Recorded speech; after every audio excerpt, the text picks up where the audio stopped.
Apocryphal book, Yosef and Asenath. The prayer of Asenath.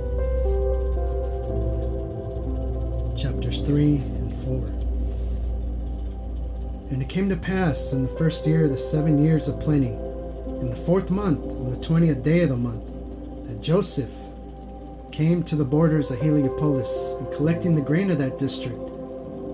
And when Joseph, or Yosef, drew near to that city, he sent 12 men before him to Potiphera, the priest of Heliopolis, saying, I will come into you today, because it is the time of noon in the midday meal, and there is great heat to the sun, and that I may cool myself under the roof of your house. And Potiphera, when he heard these things, rejoiced with exceeding great joy, and said, Blessed be Yahweh Elohim of Yosef, because my Lord Yosef has thought me worthy.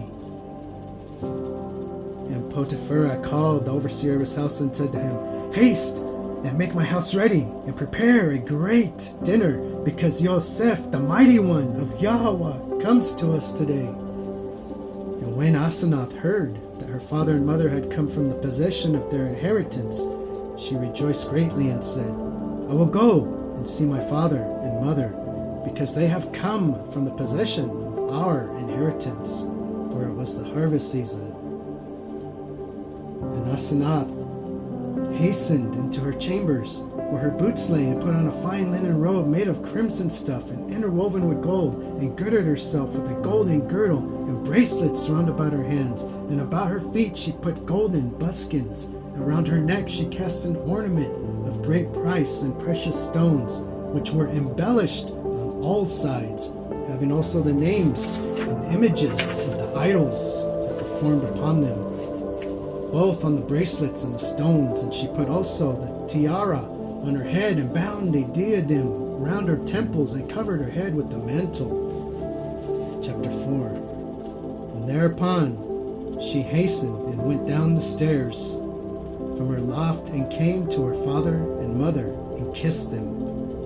And Potiphera and his woman rejoiced over their daughter Asenath with exceeding great joy, for they beheld her adorned and embellished as the bride of Elohim. And they brought forth all the good things which they had brought from the possession of their inheritance, and gave them to their daughter. And Asenath rejoiced over all the good things, over the late summer fruit, and the grapes, and the dates, and over the doves, and over the mulberries, and the figs, because they were all fair and most pleasant to taste. And Potiphera said to his daughter Asenath, Child, she said, Here I am, my lord. He said unto her, Sit down between us, and I will speak to you my words. She sat down between her father and her mother.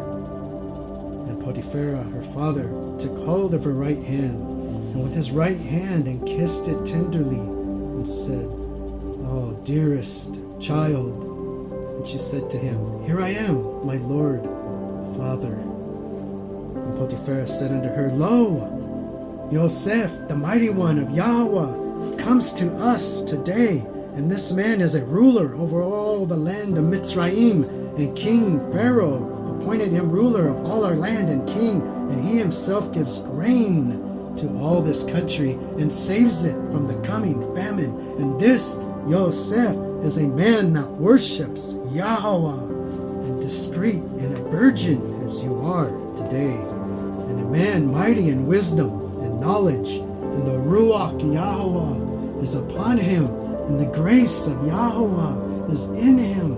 Come, dearest child, I will give you to him to be his woman, and you shall be to him for a bride, and he himself shall be your bridegroom forever.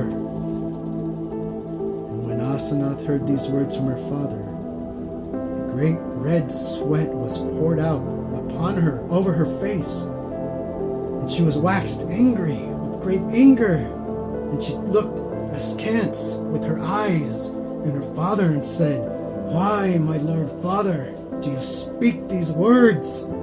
Do you wish to give me over to this captive, to an alien and a fugitive, and one that has been sold? Is not the son of the shepherd from the land of Canaan, and thereafter he was brought here. Is this not he who lays with his mistress, and his lord cast him into the prison of darkness, and Pharaoh brought him out from the prison inasmuch as he interpreted his dream, and the older women in Mitzrayim also interpret? No, but I will be married to the king's firstborn son, because he himself is king of all the land." When he heard these things, Pharaoh was ashamed to speak further to his daughter Asenath about Yosef, for she answered him with boastfulness and anger.